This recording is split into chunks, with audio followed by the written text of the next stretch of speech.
इंदौर में श्री मध्य भारत हिंदी साहित्य समिति के द्वारा कालजयी साहित्यकारों के पुण्य स्मरण की श्रृंखला प्रस्तुत की जा रही है, जिसके जरिए उन रचनाकारों को याद किया जा रहा है जिन्होंने अपनी लेखनी के दम पर साहित्य की दुनिया को नई ऊंचाइयां दी। वहीं अब की बार समिति ने महान साहित्यकार पद्मश्री डॉक्टर धर्मवीर भारती को याद किया। इसी पर देखिए हमारी यह खास रिपोर्ट।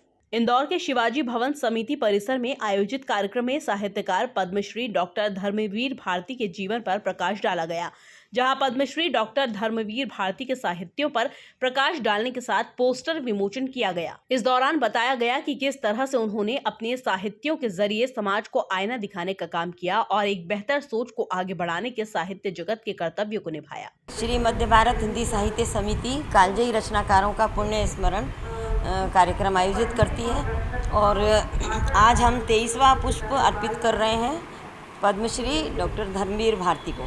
धर्मवीर भारती का जब नाम आता है तो हम धर्मयुग को याद करते हैं। धर्मयुग ऐसी चर्चित पत्रिका रही है कि जिसने साहित्य के संस्कार दिए और रचनाकारों की एक जमात खड़ी की। उन्होंने जिस प्रकार से लेखकों को प्रश्रय दिया और उनको लिखना सिखाया, ये बहुत काबिले तारीफ़ है। और ऐसा संपादक कम से कम इस तरह का कार्य नहीं करते। संपादक होकर भी उन्होंने साहित्य में डूबकर साहित्यकारों को जिस प्रकार से आगे बढ़ाया और उनको लिखना भी सिखाया, तो इस प्रकार से वो इतने कालजयी रचनाकार हैं कि उनका अंधा युग आज भी मंचित होता है तो पूरे विश्व में उसकी गूंज हो जाती है। और उन्होंने कनुप्रिया जो लिखा है, फिर उन्होंने जो एक कवि की मौत, कविता की मौत पर एक बड़ी लंबी कविता लिखी है उन्होंने कि कविता मर गई।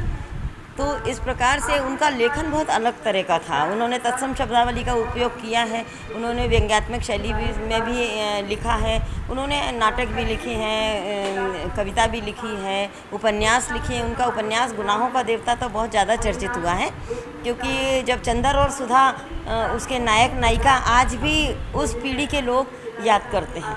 यानी प्रेम की उन्होंने एक अलग परिभाषा दी है, मानवतावादी दर्शन है उनके लेखन में। तो धर्मवीर भारती का लेखन बहुत अलग है और वो कविता हो चाहे नाटक हो चाहे उपन्यास हो, यानी कोई भी विधा हो, सारी विधाओं में उन्होंने जो भी लिखा है वो आज भी हमारे लिए प्रासंगिक है। उनके लिखे को अगर हम पढ़ते हैं तो हमें जीवन की के प्रति एक नया दृष्टिकोण मिलता है और हमें ये समझ में आता है कि मानवीय संबंध कैसे होना चाहिए, कैसे व्यक्ति को जीना चाहिए और किस प्रकार से भावनाओं में उतार चढ़ाव होता है और व्यक्ति उस समय क्या करता है। कार्यक्रम में श्री मध्य भारत हिंदी साहित्य समिति के प्रधानमंत्री अरविंद जवलेकर, साहित्य एवं संस्कृति मंत्री डॉक्टर पद्मा सिंह समेत अन्य पदाधिकारी मौजूद थे। Bureau report, MP news, Indore.